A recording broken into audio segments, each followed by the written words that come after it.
할렐루야. 153 저녁기도에 오신 여러분들을 주님의 이름으로 환영하고 축복합니다. 오늘은 휴일이었는데 여러분들 잘 쉬셨나요? 휴일인데도 출근하시는 분들도 있을 것이고 여러가지 다양한 여러분들의 삶의 자리 가운데서도 오늘 주님께서 주신 평안과 주님이 주시는 위대한 힘을 가지고 하루 잘 견디고 인내한 줄로 믿습니다. 오늘 이 기도의 시간 통해서 하나님께서 여러분들에게 부어주시는 위로를 통해 여러분들 평안하게 잠자리에 드시는 시간이 되었으면 좋겠습니다. 아울러 우리들이 이 시간 하나님 앞에 간구하는 모든 기도 제목들마다 하나님의 응답하심의 역사들이 일어나는 이 저녁 시간이 되기를 간절히 소원하겠습니다. 우리 같이 먼저 하나님 앞에 찬양하도록 하겠습니다. 하나님, 주님의 교회 안에 하나 되게 하여 주시옵소서. 주 안에 우린 하나, 우리 같이 간절한 바람을 가지고 찬양하며 나아가도록 하겠습니다.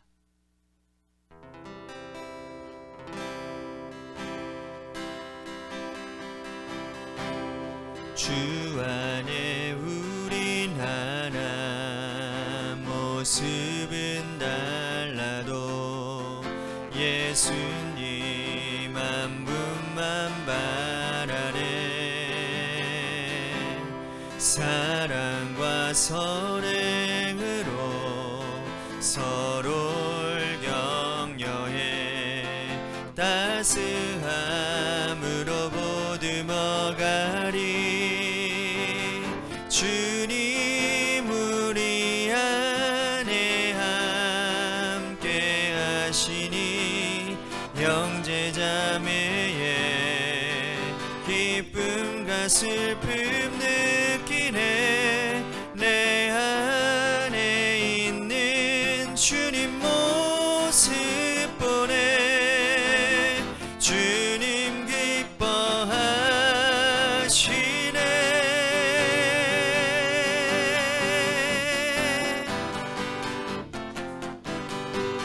주님 우리 통해 계획하시니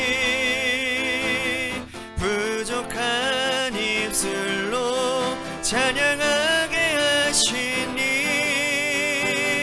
주님 우리를 통해 계획하시니 너를 통해 하실 일 기대해. 주님 우리를 통해 계획하시니 부족한 입술로 찬양하게 하시니. 주님 우리를 통해 계획하시니 너를 통해 하실 일 기대해. 우리를 통해 하실 일 기대해.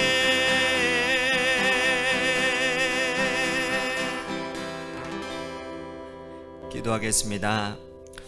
사랑과 은혜가 풍성하신 주님 감사합니다. 오늘도 귀하고 복된 이 시간을 통하여서 주님이 우리와 함께 하심을 확신하는 시간이 되게 하시고 특히나 내 안에 내적 증거들이 드러나는 시간이 되기를 원합니다.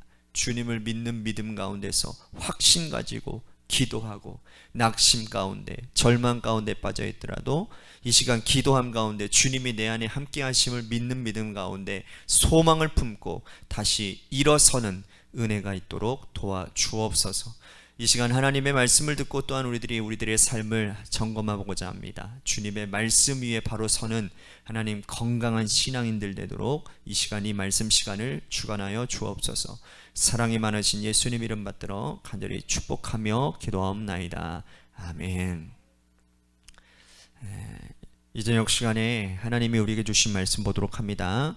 디모데전서 1장 12절부터 15절 말씀까지 보겠습니다. 디모데전서 1장 12절에서 15절 말씀입니다. 우리 같이 한 목소리로 다 함께 봉독하도록 하겠습니다. 시작. 나를 능하게 하신 그리스도 예수 우리 주께 내가 감사함은 나를 충성되이 여겨 내게 직분을 맡기심이니 내가 전에는 비방자요 박해자요 폭행자였으나 도리어 긍휼을 입은 것은 내가 믿지 아니할 때에 알지 못하고 행하였음이라. 우리 주의 은혜가 그리스도 예수 안에 있는 믿음과 사랑과 함께 넘치도록 풍성하였도다. 미쁘다 모든 사람이 받을 만한 이 말이여, 그리스도 예수께서 죄인을 구원하시려고 세상에 임하셨다 하였도다. 죄인 중에 내가 괴순이라. 아멘. 오늘 이 저녁 시간에도 하나님의 은혜를 삼아셔서 이 자리에 오신 여러분들에게 하나님의 신령한 은혜와 축복이 함께 하시기를 바라겠습니다. 자기 정체성은 우리가 세상에 살아가는데 아주 중요한 지침이 되고 방향이 됩니다.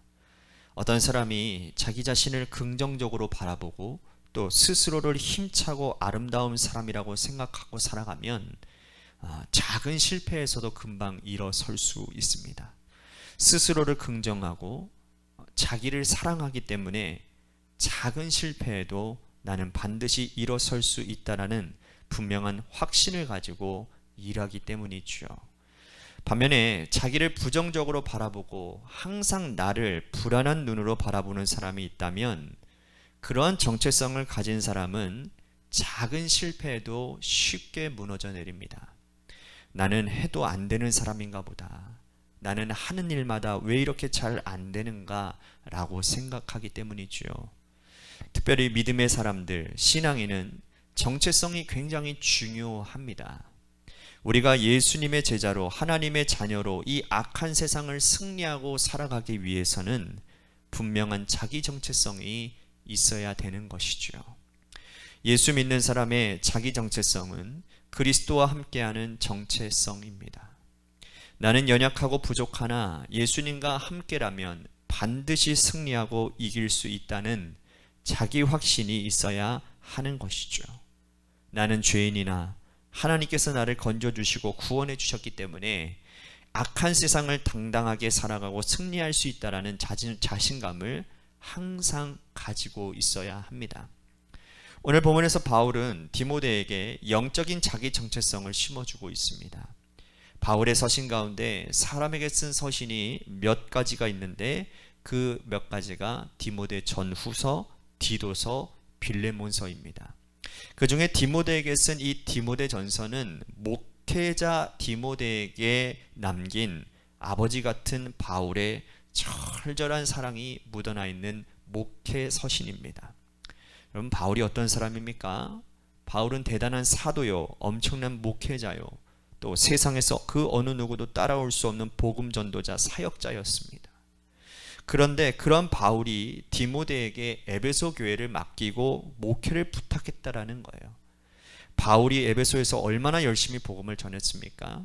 두란노 서원을 세우고 눈물로 3년 동안 아시아에서 오가는 모든 사람들에게 하나님 나라의 진리의 복음을 선포하지 않았습니까? 그리고 그렇게 읽어놓은 이 에베소 교회를 아직 연소한 디모데에게 목회를 부탁했다라는 겁니다. 생각을 해보십시오. 몹시라도 부담되지 않았겠습니까? 과연 내가 선생님 뒤를 이어서 이 교회의 목양을 할 수 있을까? 얼마나 걱정이 됐겠습니까? 그런데 그런 디모데에게 바울은 영적인 자기 정체성을 가지면 못할 일이 없다고, 오늘 본문 1장에서 바울 자신은 하나님 앞에서 어떤 정체성을 가지고 일했는지를 소개하며 너도 이 정체성을 가지고 승리하고 나아가라고 권면하고 있는 것입니다. 1절 말씀 다시 한번 봅니다. 우리 구주 하나님과 우리의 소망이신 그리스도 예수의 명령을 따라 그리스도 예수에 된 예수의 사도된 나 바울은, 하나님과 예수님의 명령을 따라 사도된 바울이라고 분명하게 자기의 정체성을 밝히고 있지요. 자, 명령이라는 말씀이 중요합니다. 바울은 사람의 명령을 따라 사도가 된 게 아니었어요. 바울 평생의 꼬리표처럼 달고 다닌 것이 그의 사도성에 대한 논쟁이었거든요. 바울은 사실 예수님의 12제자 가운데 한 사람도 아니었습니다. 그런 바울이 복음을 전하고 교회를 개척하고 이방인의 사도로서 열심히 활동하는 것을 보고는 유대에서 온 사람들이, 어떤 사람들이 바울이 개척한 교회에 들어와서는 교회를 어지럽히는 겁니다. 뭐라고 어지럽히느냐? 바울은 예수님의 제자가 아니다. 그러므로 그는 사도도 아니고, 사도가 아닌 사람이 복음을 전하는 거, 그 복음은 가짜 복음이, 너 듣지 말아라. 그래서 바울이 목회한 교회, 복음을 전한 교회가 큰 혼란에 빠지게 되었다라는 거죠. 그럼에도 불구하고 바울은 그런 것들에 굴하지 않고 아랑곳하지 않았습니다. 왜냐하면 그는 다메섹 도상에서 부활하신 예수님을 분명히 만났고, 그 예수님으로부터 이방인을 위한 내가 너를 그릇으로 사용하겠다고 분명한 음성을 들었기 때문이라는 거죠. 그래서 그는 하나님의 명령을 따라, 우리 주 예수 그리스도의 명령을 따라 사도된 바울이라고 항상 그는 당당하게 자기의 정체성을 밝히고 있다라는 겁니다. 그리고 그 정체성으로 그는 열심히 주님의 사역을 감당했다라는 거예요. 이러한 정체성의 바울을 바울되게 만들었다라는 거죠. 사람이 사람에게 아부하지 않고 사람에게 무릎 꿇지 않았어요. 하나님께서 나를 사도로 세워주셨으니, 부활하신 예수님께서 나를 사도로 인정해 주셨으니 사람에게 잘 보일 필요가 뭐가 있겠습니까? 그래서 그는 항상 하나님과 예수 그리스도의 복음의 말씀을 전하기 위해 전심전력하고 달려간 사람이었다라는 거죠. 그래서 바울은 이것을 디모데에게 전하고 있는 겁니다. 너를 이 교회의 목회자로 세운 것은 나 바울이 아니야, 사람이 아니야, 하나님 아버지야. 예수 그리스도의 능력으로 너가 이 교회의 목회자가 되었으니 너는 당당하게 복음을 전하고 목양하라고 지금 권면하고 있는 겁니다. 이것이 오늘 우리들에게도 귀한 교훈이 되는 겁니다. 하나님께서 우리들에게 귀한 직분을 주셨고, 하나님께서 우리들에게 사명을 주시지 않았습니까? 그러므로 우리는 사람 눈치 보며 사람을 살피며 일할 이유가 없는 겁니다. 하나님의 명령을 따라 나에게 직분을 주셨고 일을 맡겨주시고 사명을 주셨기 때문에 오직 위로부터 주시는 능력을 붙들고 일하면 되는 겁니다. 할렐루야. 사명을 성실하게 감당하는 자가 되면 되는 거예요. 하나님께서 오늘 우리에게 주신 사명, 사람에게 받은 것이 아니라 하나님 아버지의 명령을 따라, 부활하신 예수 그리스도의 명령을 따라 우리들에게 귀한 사명을 맡겨주셨다는 사실을 늘 마음에 새기시고, 이 정체성을 가지시고 악한 세상에서도, 그리고 교회 공동체 안에서도 항상 복음 안에서 하나님 예수 그리스도의 이름 앞에서 당당하게 일하시고 당당하게 복음 전하는, 당당하게 신앙생활하는 여러분들 되시기를 간절히 바라겠습니다. 또 12절과 13절 말씀을 보겠습니다. 나를 능하게 하신 그리스도 예수 우리 주께 내가 감사함은 나를 충성되이 여겨 내게 직분을 맡기심이니, 내가 전에는 비방자요 박해자요 폭행자였으나 도리어 국류를 입은 것은 내가 믿지 아니할 때에 알지 못하고 행하였습니다. 자, 바울 자신은 과거에 비방자요 폭행자요 악한 일을 행한 사람이라고 고백하고 있습니다. 그런데 이가 이렇게 사도가 될 수 있었던 이유는 오늘 말씀 보니까 오직 국률하심을 입었기 때문이라는 거예요. 자, 나는 원래 충성된 자가 아니었다라는 거예요. 하나님께서 나를 충성되이 여겨서 나에게 이 귀한 직분을 맡기고 셨다고 고백하지 않는다라는 거죠. 그래서 그는 이방인에 위한 사도가 되었다라는 겁니다. 그는 사실 자격이 없는 사람이었습니다. 바울 자기 고백처럼 예수 믿는 사람들을 핍박하고 옥에 넘기고 잡아 죽인 사람입니다. 스데반을 바로 돌 맞아 죽게 한 장본인이 바로 이 사람 아닙니까? 그랬던 그가 강권적인 예수 그리스도의 능력과 은혜로 택정함을 입은 사도가 되었어요. 여러분, 이것이 은혜가 아니고 뭐겠습니까? 이거 어떻게 설명합니까? 이거는 설명할 길이 없는 거예요. 예? 보통 사람들이 생각해 보시오. 원수 같은 사람이 예수가 그 사람을 택했다고 한다면 여러분들 믿어지겠습니까? 믿어지지 않기 때문에, 이해가 되지 않기 때문에 은혜인 거예요. 국률인 것입니다. 그러니까 국률을 입은 자가 되었기 때문에 복음을 듣고 구원받지 못할 이방인들에게 그가 가서 값없이, 돈 없이, 왜? 본인도 그렇게 은혜를 입은 자니까요, 복음을 전한 것이죠. 유대인이 아니라 이방인들의 사도가 된 것은 이방인들도 역시 선민이 아니었기 때문에, 그들도 역시 이 그리스도의 십자가의 복음 한 가지만으로만 국률함을 입을 수 있기 때문에 그도 값없이 복음을 전하는 사람이 되었다라는 겁니다. 그가 이렇게 국률함을 받지 못했다면, 그도 자격이 없는 사람인데 자격을 가진 사람이 되지 못했다면 그가 이렇게 복음을 전하는 사람이 될 수 있었을 것입니다. 될 수 없었을 것입니다. 그러므로 이 말을 들은 디모데도 역시 이방인이 많은 에베소 교회에서 목회하면서 역시 그들에게 값없이 돈 없이 포도주와 젖을 사라고 말씀하신 예수 그리스도의 말씀대로 복음을 전하는 국류를 입은 사람이 되라고 말하고 있는 것이죠. 우리도 역시 그렇지 않습니까? 우리가 자격이 어디 있습니까? 우리가 무슨 자격이 있어서 하나님이 나에게 직분을 맡겨주시고 귀한 사명을 주셨겠습니까? 우리의 내면을 보면 항상 악한 뿐이고 우리의 정욕과 탐심으로 가득한 인간인데, 그런데 하나님이 우리를 충성되이 여겨서 직분을 맡겨주시고 국류를 베풀어 주시지 않았습니까? 그 놀라운 은혜를 우리들이 받았다면 역시 자격 없는 사람들에게 복음을 전하는 믿음의 백성들이 되어야 될 줄로 믿습니다. 마지막으로 15절 말씀 보도록 합니다. 미쁘다 모든 사람이 받을 만한 이 말이요 그리스도 예수께서 죄인을 구원하시려고 세상에 임하셨다 하였도다. 죄인 중에 내가 괴수니라. 바울이 자기 스스로를 가리켜 죄인 중에 내가 괴수라고 고백하는 이유가 무엇이겠습니까? 이것은 그가 매일같이 자신을 성찰하고 돌아본다라는 증거예요. 자신을 돌아보면 돌아볼수록 이 내면 안에 있는 작은 부끄러움까지도 드러나게 되어 있는 것이죠. 자신을 돌아보지 않으면, 나 자신을 살피지 않으면 타인의 흠만 보게 됩니다. 그런데 자신을 살피고 자신을 돌아보게 되면 타인의 흠을 덮어주고 자신의 약함은 자꾸 드러나게 되는 거예요. 그래서 바울이 이 말씀을 통해서 말씀의 거울을 자신을 비추어 보니 죄인 중에 자신은 괴수라고 말씀을 하고 있는 것 아니겠습니까? 이런 자기 정체성을 가지면 겸손한 사람이 됩니다.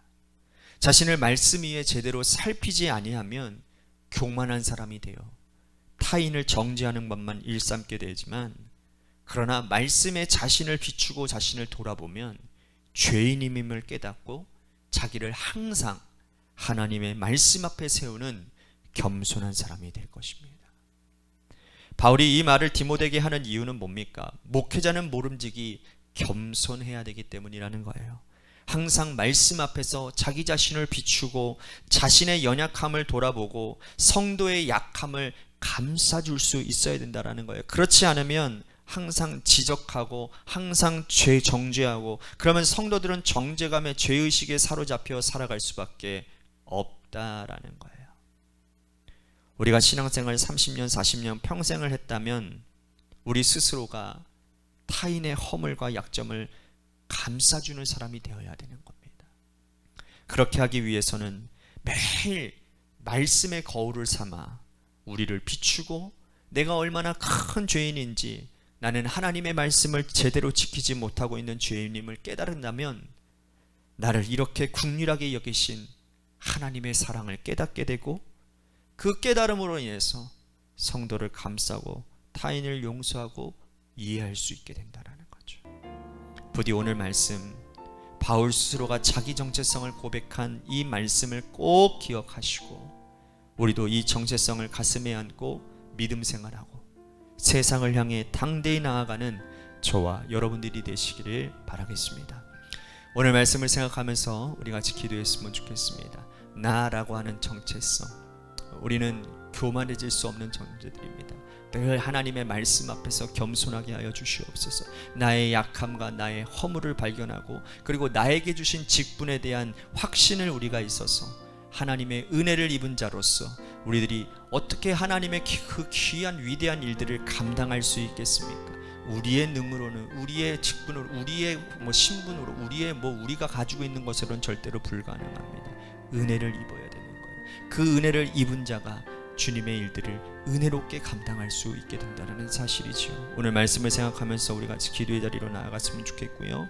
또 한 가지 우리 같이 기도할 것은 교회를 위해서 기도합니다. 하나님, 매 예배 시간마다 하나님 기도하는 자들이 넘쳐나게 하여 주시고, 예배에 전심전력하고 예배에 살아있는 예배를 꿈꾸는 우리 관악교회 교회 성도들이 생겨나게 하여 주시고 회복되어지게 하여 주시어서 이 관악재단이 하나님의 은혜 가운데 다시 풍성해지는 역사들이 일어나도록 주님 붙잡아 주시옵소서라고 교회를 위해서 기도합니다. 마지막으로 여러분들의 삶의 자리와 여러분들의 자녀들을 위해서 기도하시다가 시간 돌아가시기를 바라고, 마지막으로 중보기도 요청드립니다. 우리 김순환 권사님 12일 날 검사 받으시고요. 또한 우리 정춘호 권사님 남편분을 위해서도 기도해 주시기를 바라고, 우리 박경혜 권사님의 불면증과 입맛이 돌아올 수 있게 해달라고 우리 같이 저녁 시간에 기도했으면 좋겠습니다. 여러분, 이 기도 제목만 우리들이 고백해도 10분은 넉넉히 넘어갈 수 있을 것 같아요. 우리 10분만 간절히 하나님 앞에 기도하며 나아가도록 하겠습니다. 기도하시겠습니다.